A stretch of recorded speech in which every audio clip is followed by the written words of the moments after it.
Good morning friends, তোমরা সবাই কেমন আছো? আশা করি তোমরা সবাই খুব ভালো আছো। সোনাময়ের আরো একটা ব্লগে তোমাদের সবাইকে স্বাগত জানাই। এই যে সকালবেলা স্নান করে চলে এসেছি রান্নাঘরে রোজকার মতন।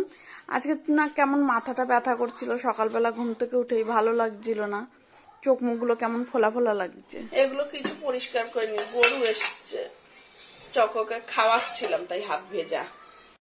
এই রুটি তো গরম,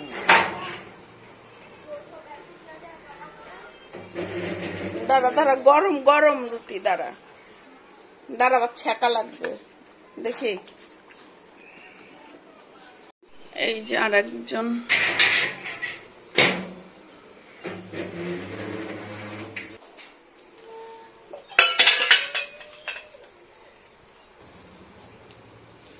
গরম রুটিগুলো এখন।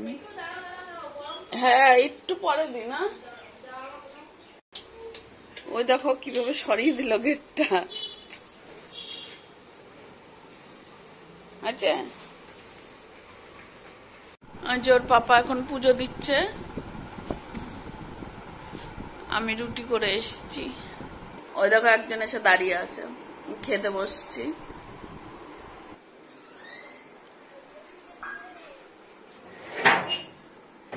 দেখি এই দেখি দেখি দেখি দেখি দেখি,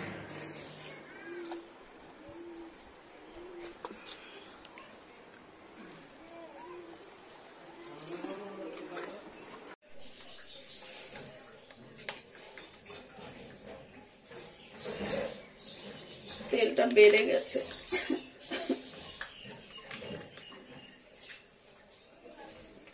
এই যে রান্না সব রেডি করে নিয়েছি। আজকে বেশি কিছু করব না, এই মাছ আর এই বরবটি ভাজা করব। মাছে না কোনোদিন ঝিঙে দিইনি, তো আজকে দিলাম, অল্প করেই দিয়েছি, এই যে অল্প করেই দিয়েছি। আর এখানে মাছটা ঢেকে রেখেছি, এই যে জল দিয়ে ভিজিয়েছি, বরফ আছে। এই যে একটু জিরা ভেজে নিচ্ছি, জিরাটা বাড়ন্ত হয়ে গেছে, এইখানে ভেজে আলাদা করে রেখেছি। এগুলো পরে মিক্সচার করবো, একটু ঠান্ডা হোক। এই যে রান্না হয়ে গেছে, এদিক দিয়ে ঝোল টোল পড়ে আছে, এদিকে পরে মুছবো। ওর পাপার এগুলো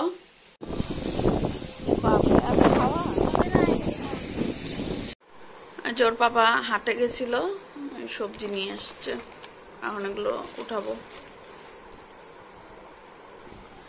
রাতে ওর পাপা বললো রুটি দিয়ে যে ডিম ভুজিয়া খাবে, তাই যে এগুলো দিয়ে বানাবো ডিম ভুজিয়া। ওর পাপার আবদারের আর শেষ নেই, ডিম ভুজিয়া করো, এই করো সেই করো। আর আমার একটু পার্সেল আসলেই রেগে যায়। এই দেখো সব রেডি করা হয়ে গেছে, এখানে আটা মেখে রেখেছি। এই রুটিগুলো গরুকে দেবো না, তাই জন্য এগুলো একসাথেই রেখেছি। এই যে রুটি হয়ে গেছে, এখন ওর পাপাকে খেতে দেবো। তো বন্ধুরা, আজকের ভিডিওটা এখানেই শেষ করলাম। কেমন লাগলো জানিও। দেখা হচ্ছে কালকে নতুন একটা ভিডিওর সাথে। টাটা।